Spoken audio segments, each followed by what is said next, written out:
What's up guys, Wraec is here with a new video, and today with one of you guys' favorite heroes, and I have to admit also one of my favorite heroes. Of course, I'm talking about LFA. Finally has come to this point. It's often the pride jewel of many accounts, a well-established giant LFA, the #1 boss killer in the game, and of course we have him right here at X tier, 50 billion HP, 377 million attack. Today we're going to take a deep dive, we're going to try out some things, we're going to show some things.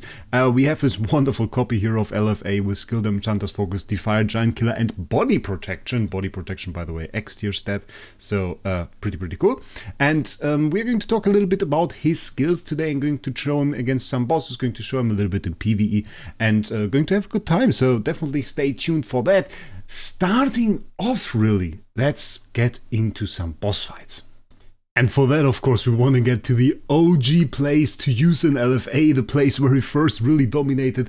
I vividly remember the time when he was still in competition with Ithaca. Very vividly remember that time. Today, that day is no longer. We basically have surpassed Ithaca, even though it would be interesting to revisit him at this point. Sadly, I mean, we still fight the Purify here on this guy, so it's a little bit annoying. But nowadays, we have quite a lot of stuff going on for this. I actually used the new hero Vespera here to kind of combat the Purify, because they could remove my Heart Watcher mark, and with all the debuffs that she inflicts, that becomes rather unlikely, so that is pretty cool. LFA is actually, well, a little bit surprising to me, to the extent that usually the heroes in this game, let's, for example, take IHP as comparison, kinda exist or kinda work due to a little bit of a balance of their skills. They have an active skill, they have a basic skill, they have two passive skills, and then we have a DT, and all of that comes together, works together, and then makes the hero good. For LFA, we have to say that has never really been the case. While he certainly has passive skills that kind of make him interesting and worthwhile in game modes like Void Campaign, those passives usually grant him no special benefit in a boss fight. In a boss fight, most of those passive skills don't even activate the basic skill at some point. Ooh, that was amazing. That was actually kind of a massive hit. That came earlier than expected. Didn't expect that one. Kind of cool. Yeah, Flame Shrine boss gone. Sad to everybody that didn't attack in Utopia again. There was 1.5 bosses when I started attacking, and the last one is kind of fast. So to kind of make this work, the passive skills and the active skill and everything, they usually come together, and then they make the hero great.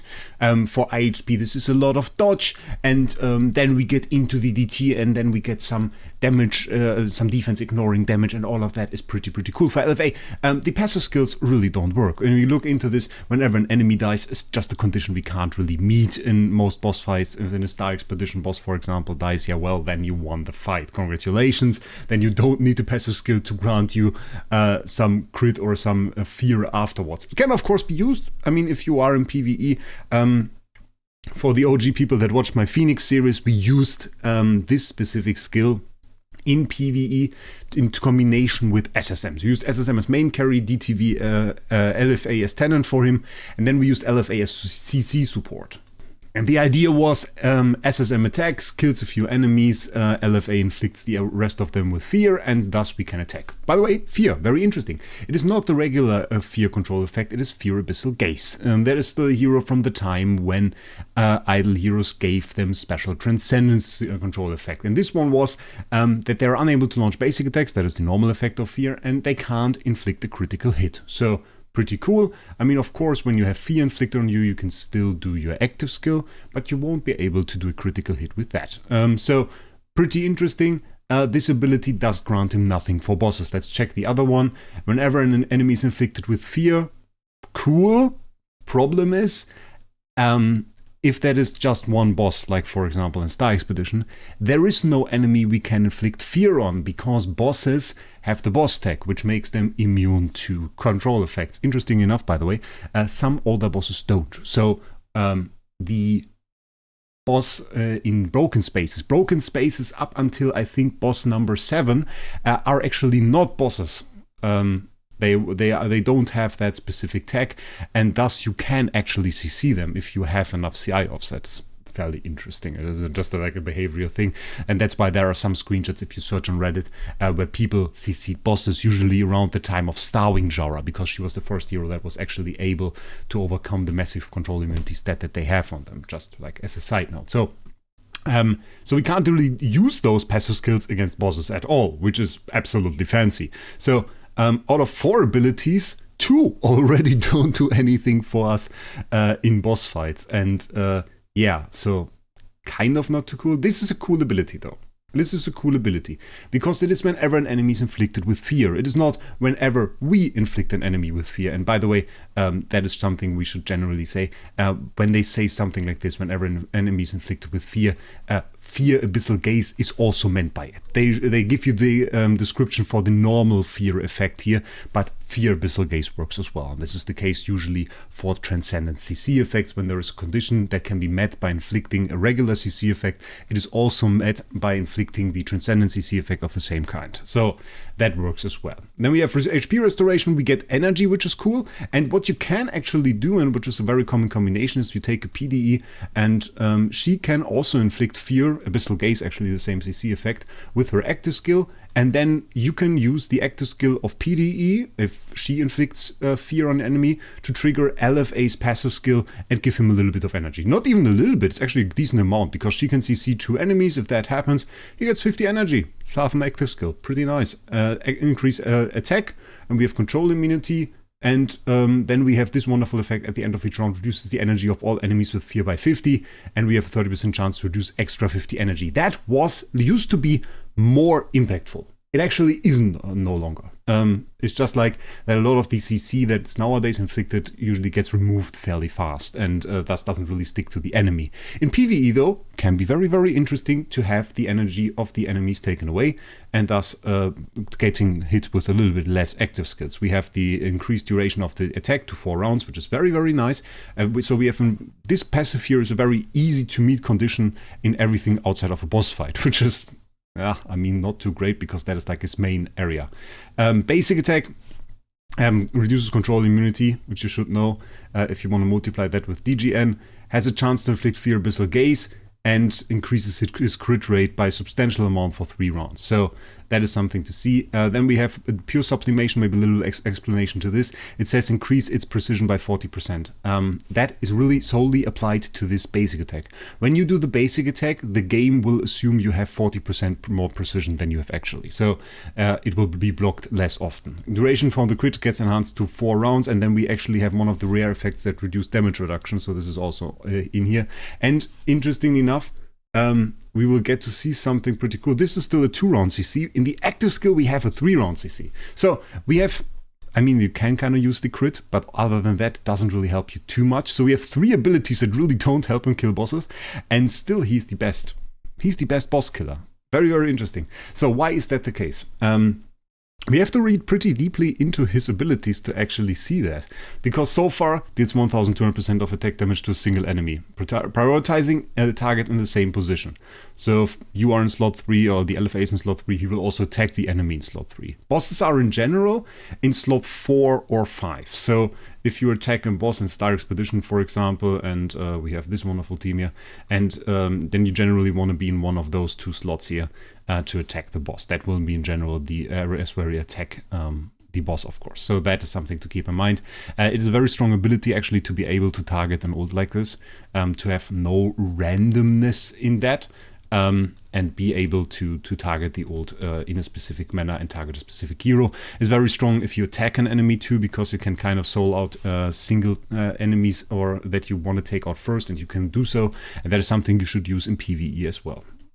So we have that, and then we inflict Fear Abyssal Gaze for 3 rounds. So this is one of the very rare 3-round CCs, and if you know about Pure Flow, for X tiers that is actually relevant, because there are so little 3-round CCs in this game that with X tier with Pure Flow and PDE core, you can actually be immune to most CC. You can't be immune to that, interestingly enough. And then we have to get into the areas where it kind of works well. So then we have after the attack, if the target's HP is lower than 40%, with deep sublimation lower than 60%, deals at 1200% of damage 2 times and restore HP's self HP equal to 120% of damage dealt. So we have a lot of HP restoration, which will kill you if you have an Armor curse on you. And then we get a lot more damage if the enemy is actually below 60% HP. So the optimal area for an LFA to attack is below 60% of HP, which is, I mean, like if you want to do the highest damage possible to a boss, then you kind of want to attack when he's already below 60%. But many people, what they do is they kind of get the fire on the copy, which works when 70% or above, and then they kind of attack the boss and scale up with Endless Cane, and when they reach the area when it's close to 70%, they just try to get one big active skill in that jumps this gap of above 70% and below 60% so that you get in the good area again. That is usually how it works. And we're still not at the point where he's really good against bosses, because if we compare that now and we just go into a Williams and you say, okay, we have 3200% of attack, we have the 1600%, we can do this multiple and multiple times, we end up with 100,000% of attack damage dealt, and still the LFA is better. But you notice in the performance always he's better. So how is this? Again, we have Demon King's Might. If this attack kills the enemy, then deals extra 1200% of attack damage to all enemies. The way this looks, and we can kind of just go into Gate of the Void, I reckon. Oh yeah, nice. We have the last area here, 172 corruption. Let's just attack this boss here. That should be fairly good. That is not a good team. Okay, don't have a great team right now, but we're probably fine using the same that I did on Flame Shrine. So let's just try this. And we get the overkill. This is Demon King's Might, what you just saw. This overkill damage. Every time you basically overkill a hero, you get this Demon King's Might, and it will hit every single enemy on the side. You could see how much damage that really did. So that is really what you're waiting for. We can probably show this one more time. If you attack with a preset, the problem really is you can't swap around the LFA. So usually what you would want to do is you would want to check, okay, who's an enemy that I either want to take out immediately or that I can take out easily. So if we can, for example, get this one shot with the overkill, which we probably get on the Natasha here, then we could probably do that. Elysium could probably work as well. Wouldn't really want to try that on a warrior or a priest. Usually they have big HP stats, but that could work. Here, of course, we can't really swap it around, but we have a lot of attacks, so it will probably work either way. Let's see. Got a bomb inflicted on that LFA. That is crazy. Yeah, didn't work. Didn't really get that, but we got the CC on the entire back row, so that is pretty cool. We saw the energy drain there as well. And now for the end, we can probably get the overkill. And yeah, we did. So you see the big damage here. And what you also see is because, of course, we got the heal. We have an insane amount of heal. That is an insane amount of heal. He heals way more than he needs to. And that often ends with him one-shotting himself with an armorer. So that is the way this works. Against bosses, we have something that is a little bit different. It doesn't really say that here. But if we go down, we see Demon King's Might with another description. And it says, as the Lord of Fear, Aspen deals harsher damage to the enemies who dare to challenge his majesty, which I think is kind of funny they wrote it this way. They kind of stick to like more focused descriptions with a lot less style, I guess. For bosses who cannot be inflicted with fear, so all bosses essentially, Aspen deals extra 120% of the damage dealt by this skill to them and steals 30% of attack to them. And this has no duration. So this is one of the rare cases where we have no duration. And we talked about this in previous videos, that there were some effects in the past that had no duration, that were essentially endless. And so this is one of them. The attack steal that we have right here is actually one of them. It works in a way that we get a buff that is actually endless, that doesn't run out, and the enemy gets a debuff. It gets an attack debuff that can be purified. So the attack steal can be purified, can purify himself back to full attack, and we will keep this 30% of attack that we took from a boss. And this effect was actually more broken at release.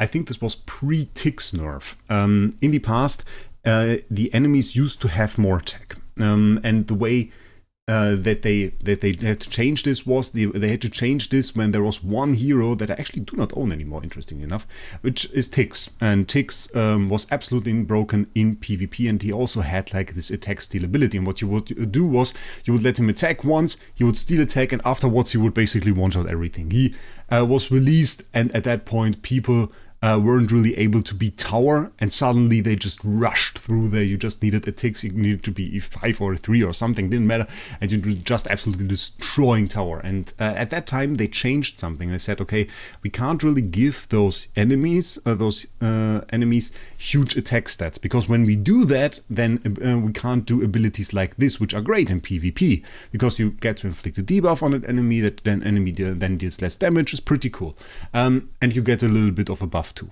So what they did was they said, okay, we will give them like a very much so lower attack amount, but we will give them a huge holy damage stat. So some enemies in PvP, they have 60,000 holy damage, and then of course a lower attack stat. So for most bosses, you can still steal an absolutely insane amount of attack, which lets LFA reach super huge attack amounts, which is pretty crazy. On top of that, you have this 120% of the damage dealt. This is essentially works the same as Giant Killer. Giant Killer just multiplies your damage and says, okay, your damage is now higher. It says caps at 100%, so it just gives you double damage essentially against high HP enemies. And this is pretty much the same. When you attack bosses, it's not only doubles your damage, it gives you also 20% more, so you end up with an absolutely insane amount of damage. It's like 220% of damage that you have at the end. And it would multiply Giant Killer. So that is insane. So it's even better if you have Giant Killer on top of that, because that is another soul multiplier. And the interesting part is, this is all that makes him insane. Like, this is, compared to today's heroes, compared to Williams, compared to everything, is pretty not too insane. This is all that makes him insane. The 120% damage multiplier and the ability to just scale enormous amounts of attack. And if you go and want to deal high damage with Aspen, your focus should be also on Treasure Train and kind of maxing those stats and getting good amounts of crit, the right amounts of crit, on getting perfect crit damage, on getting armor break. It can actually be important for LFA damage to have decent star spawns. It seems like stupid, but when you have all of those stats like in a good area where you have insane holy damage, in skill damage, armor break is set up, you have your crit at the perfect amount, you have your crit damage at perfect amount. All of this plays into having enormous damage with LFA and optimizing your damage against bosses. And then you want to add like as much attack as you can, and then make sure that he can steal a ton of attack. So that kind of is what works for him, and that is the way you do this. Also, by the way, has multiple skins. We have this one, for example, attack control immunity crit damage, which is the one that I currently use for the extra crit damage, and the control immunity attack is also cool. And then we have another one, which is the Mythic Commander. Aspen was released later, is a little bit less good in terms of offensive options, as it just features attack. And then we have damage reduction HP. It's a pretty cool skin though, I really like it. It's kind of sad that we don't get to use it more often. I sometimes wish we could just like, use this skin and have the stats from the other one. So that would actually be pretty cool also in this game. It's like cool in every game, honestly. But that would be pretty nice. We can also attack the boss at the end here. Kind of unlock my next Void Corruption. Still have to do this. And yeah, so he makes absolutely short work of most bosses. Of course, here we have very, very high attacks. I don't even know, are those guys considered bosses? Apparently they are, because we absolutely destroyed them. So yeah, huge LFA, absolutely fun. Great for Flame Shrine, and yeah, we have to also kind of talk about his DT, even though honestly a bit useless. Yeah, his DT is a little bit bad. If you saw my my Destiny transition reviews, one thing that I always said was the general quality of Destiny transition in this game kind of depends on how often you can trigger it. That is, the good transition skills are the ones that trigger a lot, like IHP or something that you can just trigger. If it says in the end, if you own X amount of transition power and somebody completes an action, does an active skill or something, it triggers every single time. That is usually good. He's one of those that have, like, if Swerve owns 12 power layers of transition power, so you have to do 2 active skills before it triggers. After the second active skill that gives you the 12th layer, basically, it will immediately trigger and will deal 2000% damage to enemies in the same position. I mean, it's an extra bit of damage, we definitely take it. I never really saw it as something that does a lot of damage. It doesn't get this Demon King's Might characteristic that we saw before, so that kind of makes it a little bit what we have in the Destiny rank 6 skill is we get extra damage. We have an even higher chance to inflict fear abyssal gaze, which is good because that triggers our passive skill in fights and allows us to get attack and energy and everything. And we have this enormous attack debuff, which can be pretty cool. The rest of it, yeah, it's like the normal stuff here. There we have like some damage options. Usually I just go for the damage options. You can go for reduced energy if you go for some PvE stuff. Here you have to decide what you want to do. I go for a reduction of armor. If you wanted armor break, you don't even need that. And here they kind of addressed like the stuff that he already has in his skill. Target HP is no less than 50%. You deal additional damage. You can just go for 800% damage. Or you can go for increased self-control immunity, which I wouldn't recommend necessarily, and here just go for the all damage stat, and that's about it. It's not a very great skill at all. Not a very great skill at all. You just get it to get the divine power, and that's about it.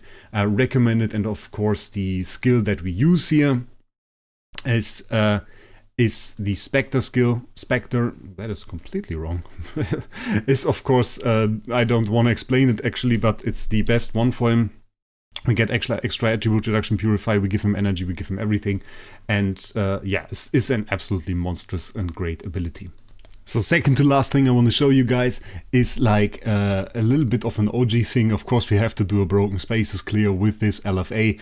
We will just do 9, 10 and 11. It will be a fairly fast thing. I doubt we are actually going to need anything.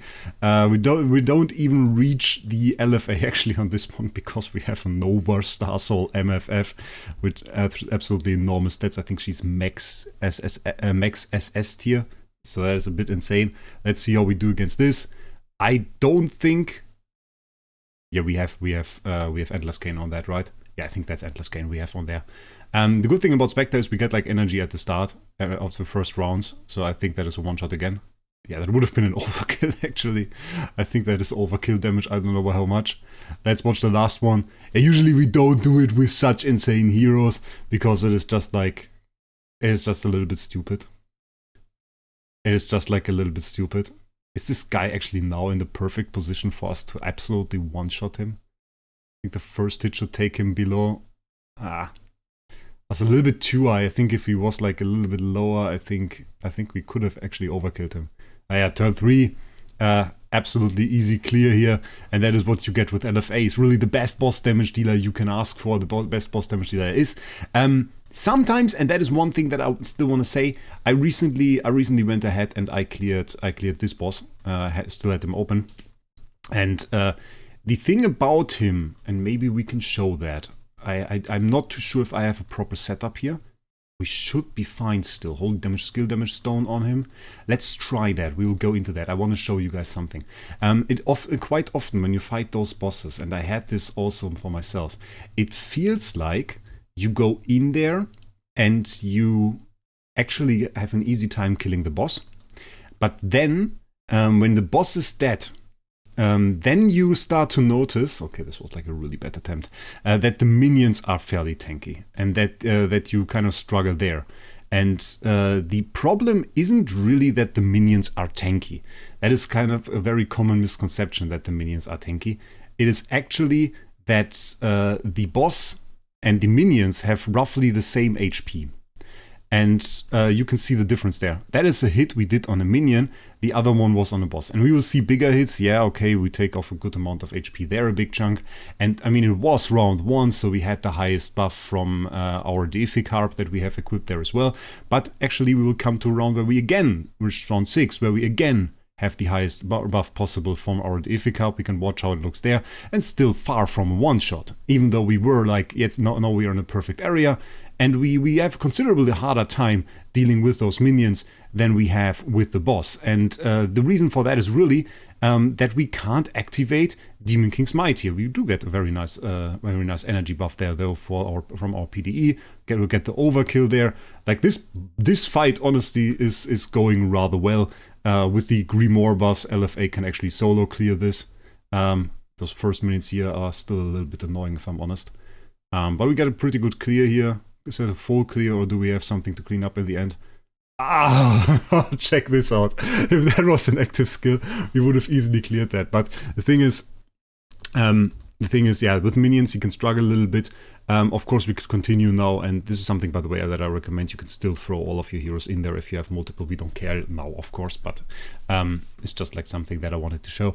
And yeah, so this is something that is really, really also an aspect that we have in Void Campaign. If we go into Void Campaign and we attack Gustins here, for example, probably just... let's throw them all in there. It doesn't really matter, does it? Oh wait, they are faster than LFA. They could one-shot in. Okay, let's see. We have to roll the slot machine, I guess. We can use DGN too. He is not a bad hero necessarily for Void Campaign. He's going to die, isn't he? You can see it does do damage. He hits the entire back row here, which is rather bad. But like the problem that he has is that there are just like way better heroes.